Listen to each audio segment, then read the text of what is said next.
এই দুটো হচ্ছে কোমরের হাড্ডি আর এইটা হচ্ছে মেরুদণ্ড। আমরা নিচে চলে যাই।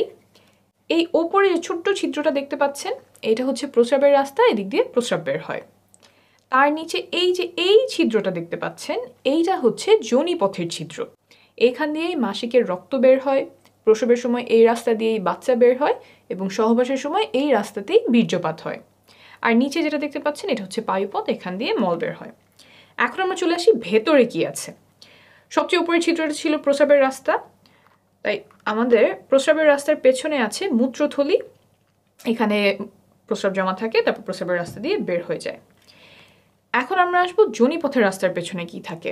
সন্তান ধারণ বোঝার জন্য এটাই সবচেয়ে গুরুত্বপূর্ণ। যোনিপথের পেছনে থাকে এই জিনিসটা, আস্তে আস্তে বোঝাই। এই যে দেখছেন ছিদ্রটা, এটাই হচ্ছে যোনিপথের ছিদ্র। এদিক দিয়েই রক্ত বের হয়, এদিক দিয়েই বীর্যপাত হয়, আবার এই রাস্তা দিয়েই বাচ্চা প্রসব হয়। তো এইখানে হচ্ছে আমাদের বীর্যপাতটা হয়।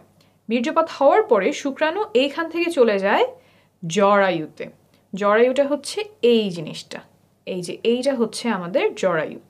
ভেতর থেকে কীরকম দেখা যায়, ভেতর থেকে এরকম দেখা যায়। আমি আরেকটা ভালো মডেলে এই যোনিপথ এবং জরায়ুটা দেখাচ্ছি।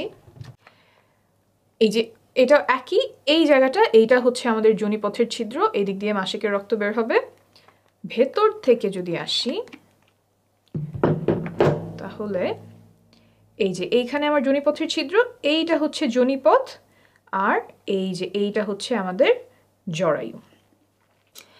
সহবাসের সময় এই জায়গাটাতে বীর্যপাত হয়। এইখান থেকে শুক্রাণু জরায়ুর মুখ এই পর্যন্ত পৌঁছাতে লাগে মাত্র কয়েক সেকেন্ড।